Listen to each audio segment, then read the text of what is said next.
Carla Bruni s'est saisie de son compte Instagram pour réagir à la condamnation de son époux Nicolas Sarkozy, ce jeudi 18 mai. Quant à l'ancien président, il s'est exprimé dans les colonnes du Figaro.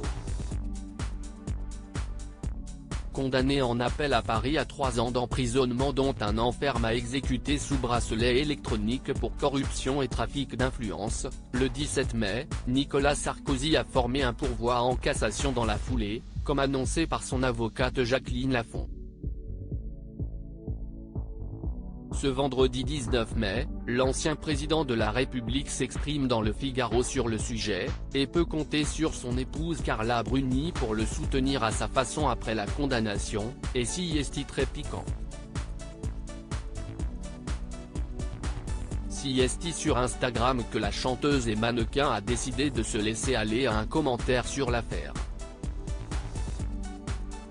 Et si est en chanson que Carla Bruni a décidé de s'exprimer.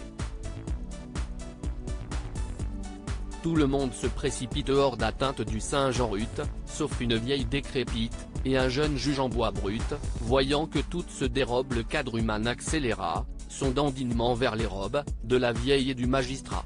Gare aux gorilles, chante la mère d'Aurélien Enthoven et de Julia Sarkozy.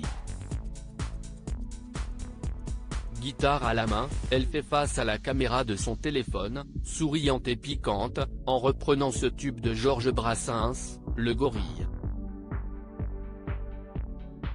Elle en écrit ainsi les paroles en légende de sa vidéo, ayant choisi ce titre car il critique la peine de mort.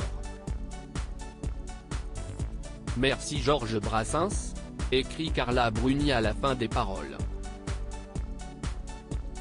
Et il semblerait bien que ce post vise directement les juges de cette affaire. Cette condamnation inédite pour un ancien président de la République rentre dans le cadre de l'affaire des écoutes.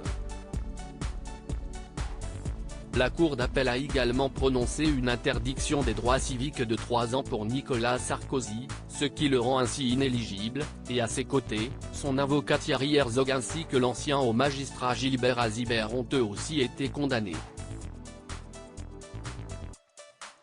Le pourvoi de Nicolas Sarkozy s'appuiera principalement sur le secret qui protège les conversations entre avocats-clients, comme il l'a rappelé au Figaro.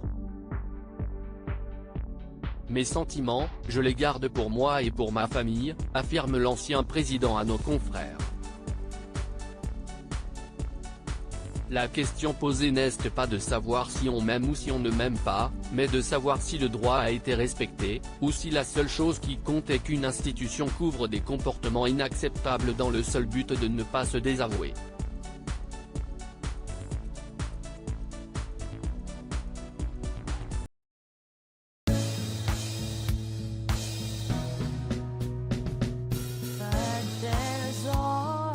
Through the rough times